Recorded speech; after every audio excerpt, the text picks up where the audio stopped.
Salut les loulous. Aujourd'hui, on va parler de pinceau. Oui, vous allez me dire, on l'a lu dans le titre Manu, c'était facile à savoir. Eh oui, mais ça va être votre premier pinceau. Alors, qui dit premier pinceau, dit Manu. Hein? Pourquoi Manu? Tout simplement parce que j'ai essayé quand même pas mal de matos. Je vous rappelle que j'ai dû tester à peu près, allez, on va dire, 98% de toutes les couleurs qui peuvent exister, on va dire à peu près 80% de tout ce qui est, même, on pourrait même arriver à 85, 90 des papiers, et il y a juste les pinceaux où, ceux qui ont été, on va dire, les fabricants, les marques, n'ont pas été franchement joueurs. Donc, j'ai eu que quelques marques qui m'ont envoyé des pinceaux. Il y en a certains que, grâce à vos dons, j'ai pu commander et tester. Et heureusement, parce que sans ces dons-là, j'aurais jamais pu tester le R13. D'ailleurs, ça me permet de faire un petit aparté pour remercier certaines personnes comme Denise plusieurs fois, Michel, Arnaud, Fabrice. Merci Fabrice, Martine et Anne-Sophie qui ont été particulièrement sympas avec moi. Et donc, c'est pour vous dire qu'il y a pléthore de pinceaux que je n'ai pas essayé.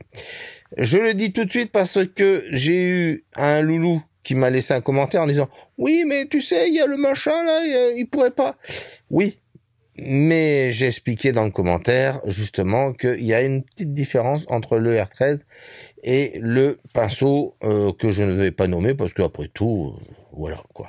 Donc, n'oubliez pas que vous avez un petit truc là en dessous qui s'appelle un petit don PayPal si vous avez envie.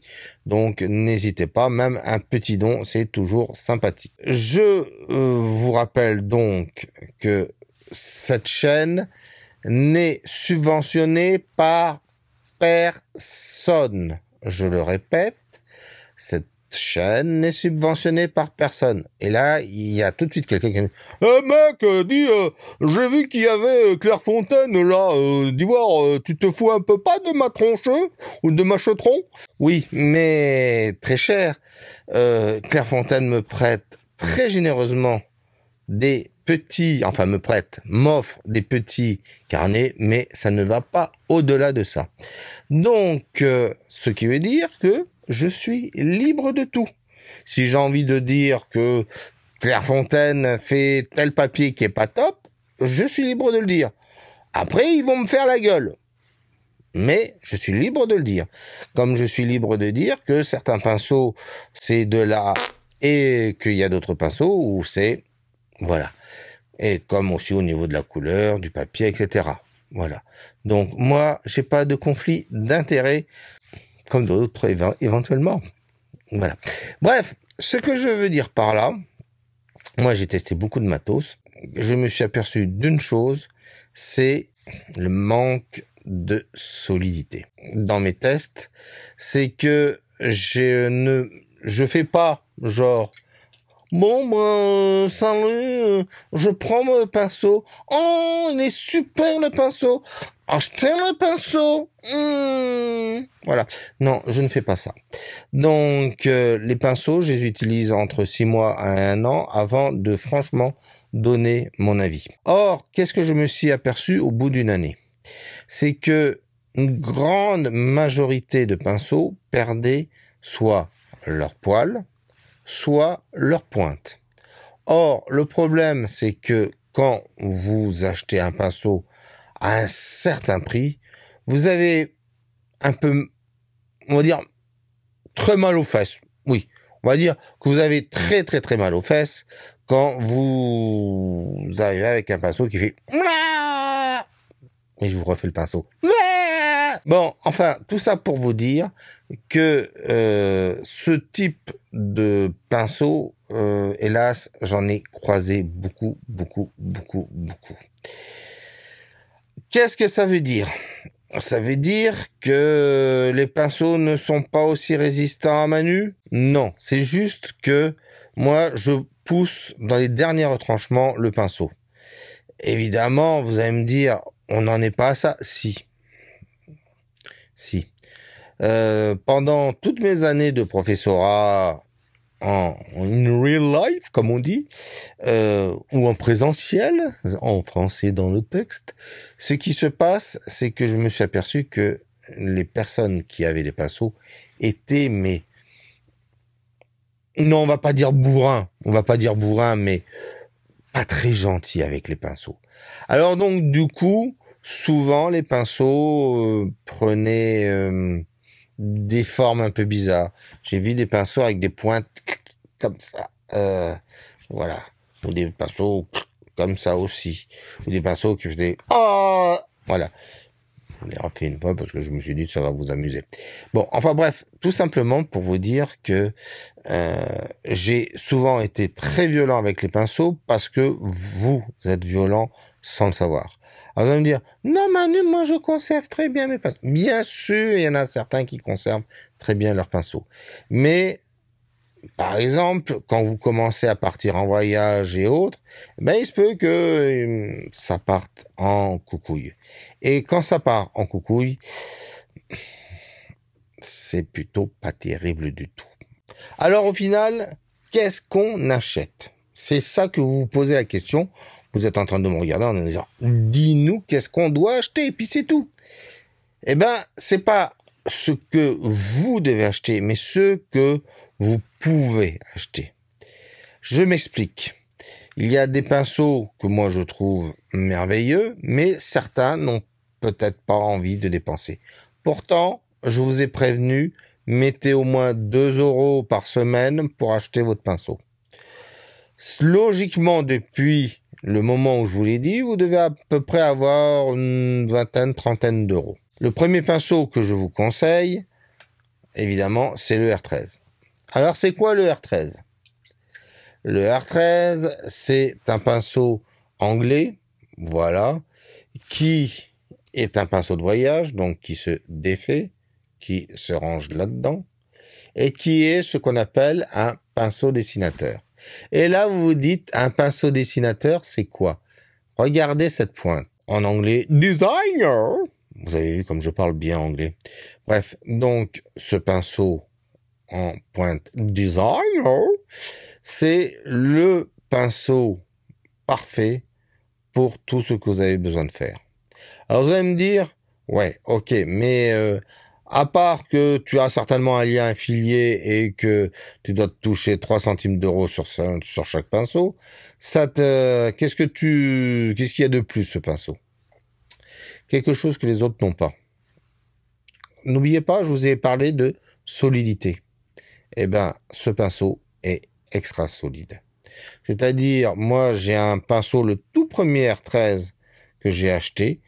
Ce pinceau-là, mais il a encore sa pointe. Pas telle qu'elle est là, mais une bonne pointe qui équivaut à ça, par exemple. Voilà. Donc, vous allez me dire, bien, ok Manu. Donc, on achète tous le R13. Si vous pouvez, évidemment. Le seul problème, c'est que ça vient des Anglais. Bon.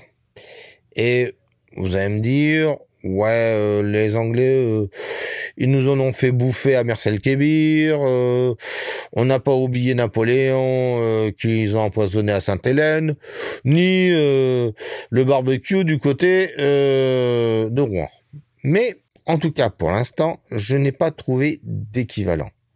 Alors, d'ailleurs, je passe un message. Monsieur les fabricants de pinceaux, si vous avez un pinceau aussi pointu et aussi solide que le R13, ben, vous me contactez et vous me l'envoyez.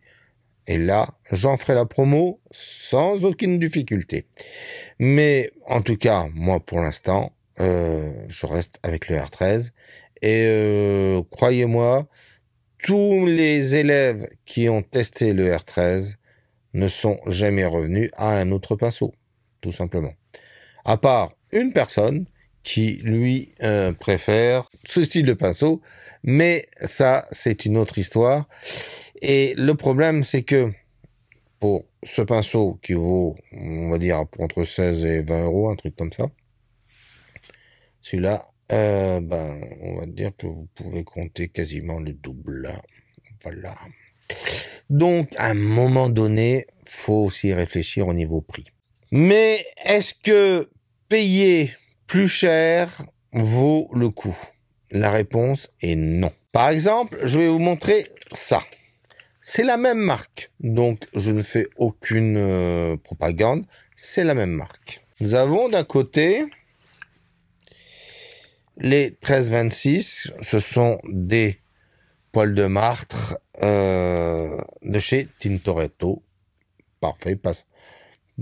C'est des beaux petits pinceaux de voyage qui sont très sympathiques et qui manquent juste un tout petit peu de pointe. D'ailleurs, je vous fais la comparaison. Voilà, le R13 ici, l'autre là, vous voyez. Donc, ça, c'est ce qu'on appelle une pointe ronde, c'est-à-dire, il y a un tout petit peu de pointe, et ça, c'est une pointe designer, c'est-à-dire très pointue. Bien. Et alors, nous avons aussi ça. Ça, ce sont des pinceaux qui sont en synthétique, qu'on appelle 1327. Ça ressemble à du petit gris, hein, mais qui est assez pointu, qui ressemble comme deux gouttes d'eau au 1326, hein, voilà, mais qui est un tout petit peu plus pointu. Mais il est d'abord en synthétique, ce qui va faire plaisir à ceux qui aiment les petites bêtes, mais surtout, c'est que il est particulièrement solide et pas cher. Pour le prix de un 1326, vous pouvez quasiment avoir deux 1327.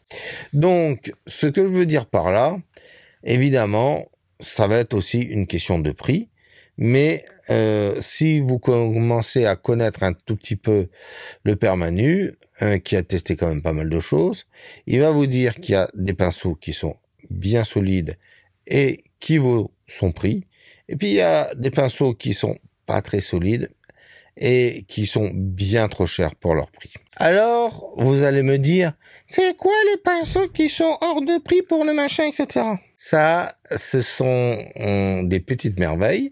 J'en ai fait la promotion, parce que quand je les ai eus la toute première fois, ça valait franchement le coup. C'était les 1535 TP de chez Da Vinci, et ils sont parfaits. Franchement, ils sont parfaits. C'est bon, alors c'est du poil de martre, mais la pointe est extraordinaire, la capillarité est énorme, parfait. Ouais. Sauf que niveau durabilité, c'est pas top. Donc vous allez me dire, donc il faut pas l'acheter. Je dis pas qu'il faut pas l'acheter. Je dis, ça dépend de vos moyens.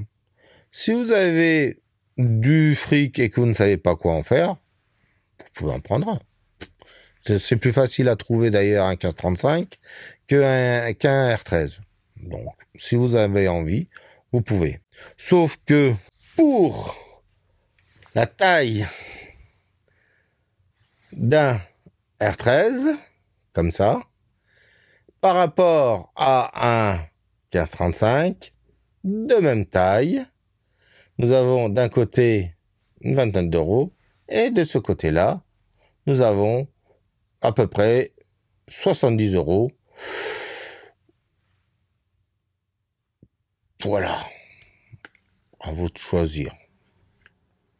Donc, on va dire, vous en avez 3 comme ça pour un comme ça. À vous de voir. Moi, il n'y a aucun problème. Si vous avez le porte-monnaie nécessaire, allez-y. Prenez un 1535. Mais, niveau solidité, il va durer moins longtemps qu'un R13. Alors vous allez me dire, ouais, mais moi j'entretiens bien les pinceaux. Vous pouvez entretenir très bien les pinceaux. Après, c'est une question d'utilisation. Bien sûr, si vous travaillez qu'une fois de temps en temps avec votre 1535, il pourra durer 10 ans. Moi, j'ai travaillé avec un 1535 pendant plus de 2 ans à peu près.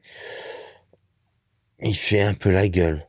Non, il fait beaucoup la gueule. Donc, ce que je veux dire par là, il faut réfléchir entre ce que vous avez besoin et le porte-monnaie et la durabilité. Alors, je sais ce que certains vont me dire. Mais il faut pas acheter ce truc-là. Bien sûr, vous pouvez acheter le fameux pinceau Lavis en poil de petit gris, et ou si vous ne voulez pas de petit gris, en poil synthétique si vous le désirez, pourquoi pas. Le seul problème de ce type de pinceau, c'est est-ce que vous allez l'utiliser tout le temps? La réponse est peut-être. Mais moi, je vous dis non. J'ai commencé par ce type de pinceau et j'ai failli être dégoûté, et je dis bien dégoûté de l'aquarelle avec ce type de pinceau. Alors vous allez me dire, pourquoi Manu? Tout simplement parce que les poils ont trop tendance à s'effoyer, comme ça, hein. Et quand on a envie de bien faire certains petits traits, etc., c'est un peu compliqué. Je dis pas que c'est impossible. Je dis pas que c'est impossible. Vous allez voir la suite. Mais je dis juste que c'est souvent très compliqué. Pourquoi? Parce que souvent, la virole est très large, contient beaucoup d'eau, et souvent, en mettant comme ça, beaucoup flouch à l'eau qui fouaille, et donc à partir de là, c'est terminé. Alors vous allez me dire, bon bah alors qu'est-ce que tu nous conseilles dans le même truc, parce que moi j'ai pas envie d'acheter anglais, j'ai pas envie de dépenser 70 balles dans un pinceau, et moi je vous sors le 1330 de chez Tintoretto. Alors 1330 de chez Tintoretto, c'est un pinceau de voyage qui est en poil de petit gris totalement, qui est monté sur plume, comme vous pouvez le voir. Alors, le monté sur plume, c'est ça. Hein. Vous voyez, c'est ça. Donc, ce pinceau-là, il m'a réconcilié avec les poils de petit gris. C'est extraordinaire. Franchement, extraordinaire ce qu'on peut faire avec lui. Je n'ai aucun regret.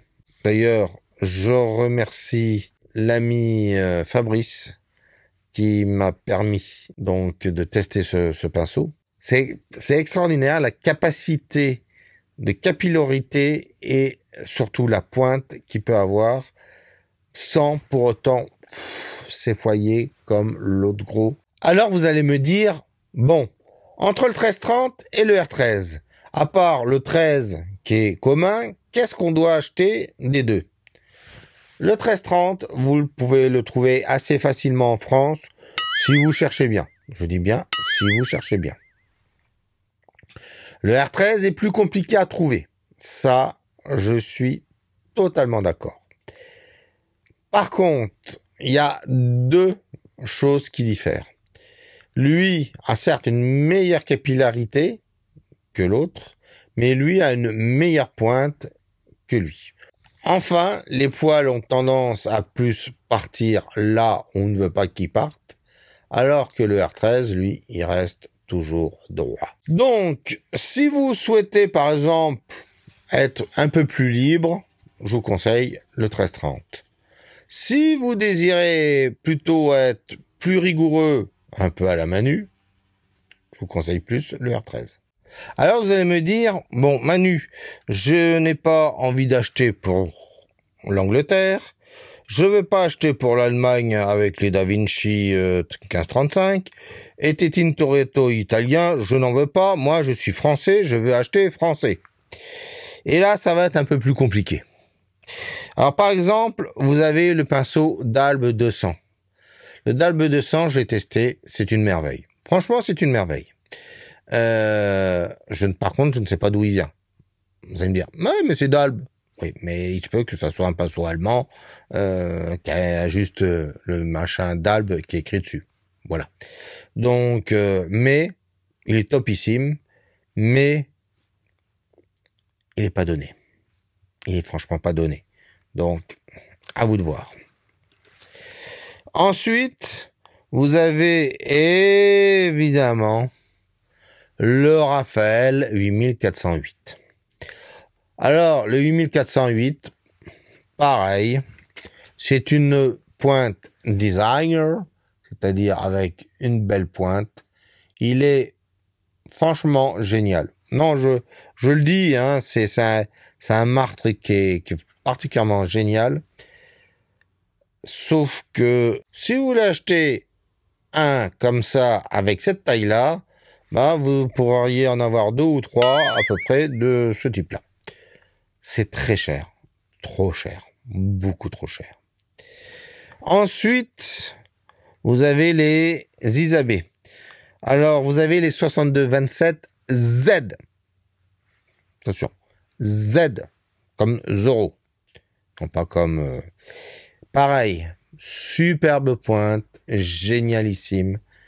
On les trouve de moins en moins, mais par contre, si vous les trouvez en promo, sautez dessus. Sinon, voilà. Et sinon, vous avez aussi le 7733 de chez Léonard, qui est équivalent au 8408 de chez Raphaël, même pointe quasiment, pointe designer, etc. Bon, on va dire que tout ça c'est équivalent au niveau des prix, niveau fabrication, etc. Après, vous avez aussi les Américains avec les Silver Brush, les Brush Velvet. Vous avez dû certainement le voir, c'est le pinceau à la mode. Hein, toutes les blogueuses, ils ont le... Ouais, il est pas mal, il a une bonne pointe, mais entre lui et lui, hein, regardez la capacité. Alors, est-ce que il y a un pinceau qui serait, on va dire, européen, qui sortirait plus du lot que les autres? Voilà. À part, je pense, le Tintoretto, je n'en vois pas. Ensuite, en synthétique, c'est un peu plus compliqué. Le problème du synthétique, c'est qu'il a tendance à fourcher. Il a tendance à faire ce que j'appelle vulgairement une camelto. Or, le problème, c'est que ce type de pinceau, une fois que c'est fourché, on ne peut plus faire grand-chose. Alors, malgré tout, je peux quand même vous proposer le Tintoretto 107, qui est du pur synthétique, que sympathique, mais encore une fois, je vous conseille plus le 1327, qui est franchement pas mal. Toujours chez Tintoretto, vous avez le 1407. Le 1407, encore une pointe, il est assez longue, un contenu qui est pas mal. Bon, il est bien, il est pas cher, il est assez résistant. Ce que je trouve, c'est qu'il a tendance à balancer un peu trop vite l'eau. Bon, c'est dommage. Et enfin, toujours dans les synthétiques façon montée sur plume, vous avez le Rosemary Red Dot. C'est le 304. Et donc, ce pinceau-là, même si on trouve qu'il a pas beaucoup une petite mine, il a une pointe assez sympathique. Je dirais pas que j'échangerai contre mon R13, mais en tout cas, il est sympathique et bon, c'est du synthétique pour ceux qui aiment les petites bêtes.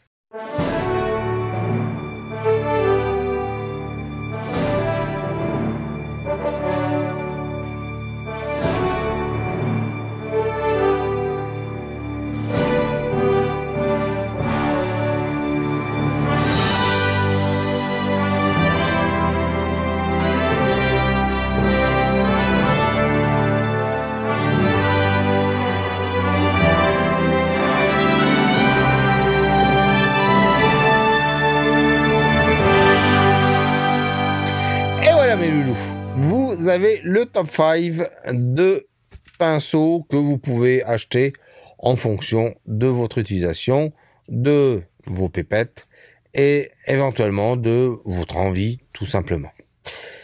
Je rappelle une dernière fois qu'un pinceau beau ne veut rien dire.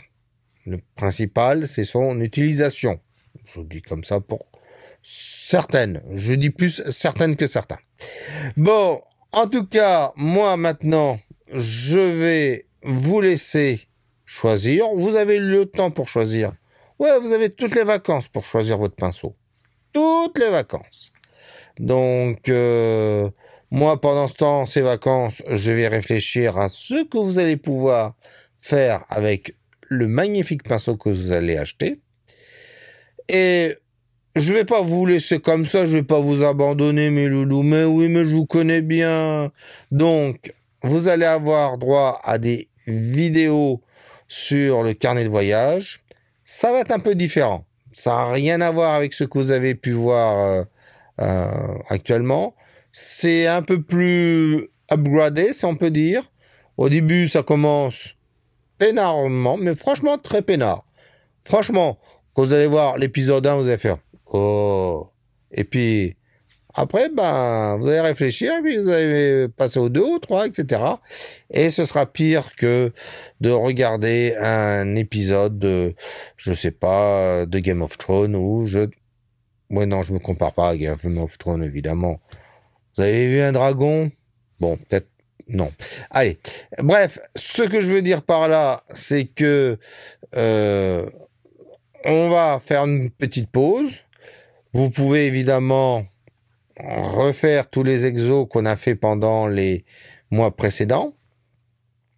Et puis, prenez du bon temps, travaillez, dessinez, surtout, ça c'est un truc que j'ai à vous dire, dessinez énormément, énormément.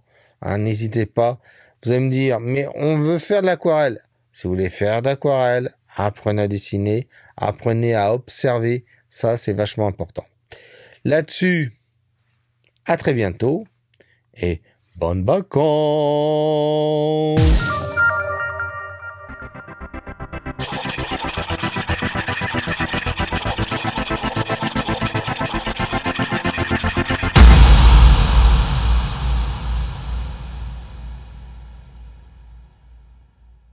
Ça, vous allez souvent retrouver des pinceaux qui font ah!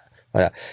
J'espère qu'il y aura personne qui fera une capture d'écran et qui en fera un même, s'il vous plaît.